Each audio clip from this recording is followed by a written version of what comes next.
Hello guys, welcome to my YouTube channel Namaste history. आज हम पढ़ने जा रहे हैं फंडामेंटल राइट्स का पार्ट नंबर 7। इसमें आज हम डिस्कस करेंगे बेसिकली आर्टिकल 29 एंड आर्टिकल 30 और उसमें हम देखेंगे किस तरीके से हमें अपने कल्चरल और एजुकेशनल राइट्स का फंडामेंटल राइट्स में प्रोटेक्शन दिया है। तो चलिए वीडियो को स्टार्ट करते हैं और देखते हैं फंडामेंटल राइट्स पार्ट नंबर 7।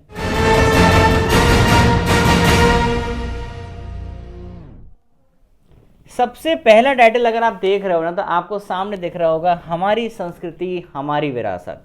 ठीक है, इसका मतलब यहाँ सीधे सीधे अब ये पूरी जो टैग लाइन है ना, ये आर्टिकल 29 और 30 को दिखाती रहेगी। कैसे आप देखते हो ना, भारत में कई सारी माइनॉरिटी कम्युनिटीज़ हैं। माइनॉरिटी कौन होता है? बेसिकली जो कि मेजॉरिटी में नहीं होता। जैसे कि अगर आप पंजाब जाओगे तो पंजाब में क्या होगा, वहाँ सिखिज़म मेजॉरिटी में, कुछ लोग माइनॉरिटी में, ऐसे सब जगह मेजॉरिटी और माइनॉरिटी का चलता रहता है। लेकिन क्या हम इन बेसिस पे माइनॉरिटी को जज करते हैं?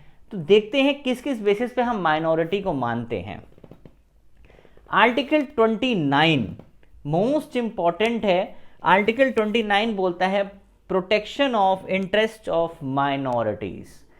और देखो इसमें क्या बोला गया है, डेफिनेशन समझना है। एनी सेक्शन ऑफ सिटीजन, पहला क्वेश्चन यहीं से बन जाएगा कि एनी सेक्शन ऑफ सिटीजन का मतलब क्या है। तो उसका मतलब भैया यहाँ लिखा है, एनी सेक्शन ऑफ सिटीजन मतलब है यहाँ पे मेजॉरिटी और माइनॉरिटी दोनों को इंक्लूड किया गया है आर्टिकल नंबर 29 में। तो मेजॉरिटी और माइनॉरिटी दोनों को इंक्लूड किया गया अकॉर्डिंग टू सुप्रीम कोर्ट। ठीक है, क्या क्या बोला है कि कोई भी सिटीजन है इंडिया का, residing in any part of India, having, जिसकी अलग लैंग्वेज है, अलग स्क्रिप्ट है और अपना कल्चर है, तो उसको उसे कंजर्व करने का अधिकार है, चाहे वो मेजॉरिटी में हो या माइनॉरिटी में हो। बेसिकली माइनॉरिटीज की बात करी जाती है। तो अगर हमसे क्वेश्चन पूछा जाए कि क्या एनी सेक्शन ऑफ सिटीजन में कौन कौन आएगा, तो मेजॉरिटी प्लस माइनॉरिटी। अगर आपसे क्वेश्चन पूछा जाए क्या सेक्शन 29 मेजॉरिटी के बारे में बात करता है, तो बिल्कुल करता है। ऐसा नहीं है माइनॉरिटी के बारे में बात करता है सेक्शन 29, वो मेजॉरिटी और माइनॉरिटी दोनों के बारे में बात करता है। पहला पॉइंट, इस तरह से क्वेश्चंस बनते हैं। आर्टिकल 29(2) क्या बोलता है? The state shall not deny admission into educational institutes maintained by state और those that receives aid from the state.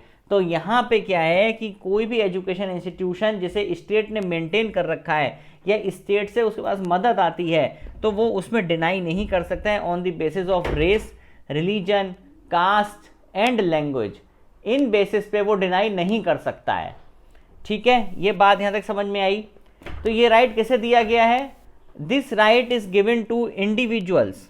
ये राइट यहाँ किसे दिया गया है? इंडिविजुअल्स को, और किसी कम्युनिटी को राइट नहीं दिया। मतलब क्या है कि यहाँ इंडिविजुअल की बात चल रही है। किसकी बात चल रही है? इंडिविजुअल की बात चल रही है। किसमें? आर्टिकल नंबर 29(2) में। भैया आप ही तो एडमिशन लेने जाओगे, पूरी कम्युनिटी थोड़ी ना एडमिशन लेने जाएगी।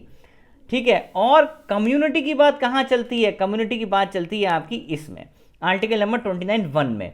तो आर्टिकल 29 में मेजॉरिटी, माइनॉरिटी, इंडिविजुअल, कम्युनिटी, सबकी बात इसमें चलती है। ठीक है, अगर हमारी संस्कृति हमारी विरासत की बात करेंगे हम, तो उस कंडीशन में आपकी दोनों की बात चलेगी।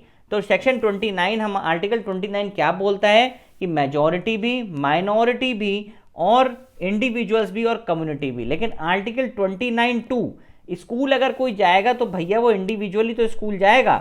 तो इंडिविजुअल की बात कहाँ होगी? आर्टिकल नंबर 29(2) में होगी। और यहाँ पे क्या बात हो रही है कि यहाँ पे बात हो रही है मेजॉरिटी प्लस माइनॉरिटी की। ठीक, बात समझ में आई? तो हमें अपनी लैंग्वेज, स्क्रिप्ट और कल्चर को प्रिजर्व करने का अधिकार है, चाहे मेजॉरिटी में हो चाहे माइनॉरिटी में हो। एजुकेशन इंस्टीट्यूट्स आपको एडमिशन देने से मना नहीं कर सकते on the basis of race, religion, caste and language. और ये राइट हमारा जो 29(2) है ये इंडिविजुअल्स के लिए है, और कम्युनिटी वाला राइट आपका जो फर्स्ट वन हमने पढ़ा था, हमारी संस्कृति हमारी विरासत, उसके लिए है।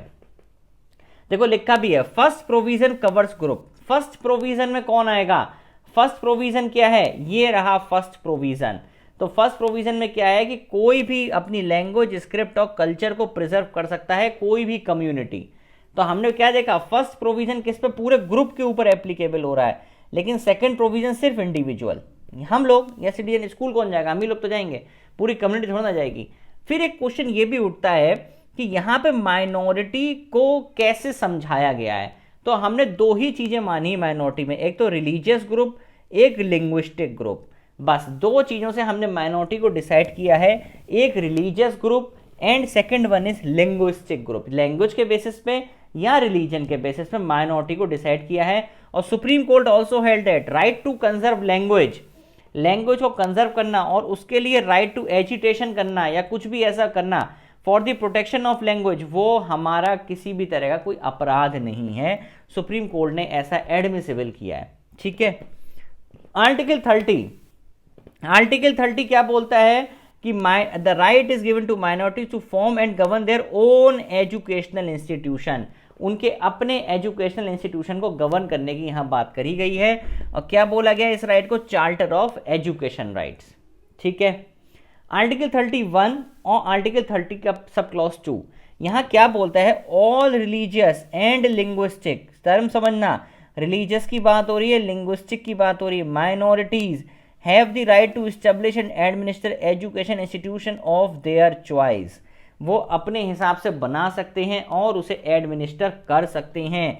State should not when granting aid to education institution, जब भी स्टेट किसी भी एजुकेशन इंस्टीट्यूशन को ग्रांट देगा, मदद देगा, तो भैया वो इनके बीच में कोई डिस्क्रिमिनेशन नहीं करेगा।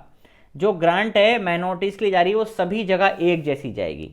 आ गई बात समझ में, कि against any education institution on the ground that it is under the management of a minority whether based on region और लैंग्वेज। तो भैया किसी भी तरह का कोई डिस्क्रिमिनेशन नहीं होगा जब कोई भी एड जाएगी या कोई भी मदद जाएगी।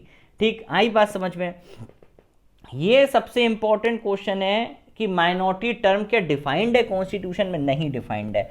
कभी कभी क्वेश्चन आता है अनटचेबिलिटी टर्म डिफाइन है कॉन्स्टिट्यूशन में, नहीं डिफाइंड है।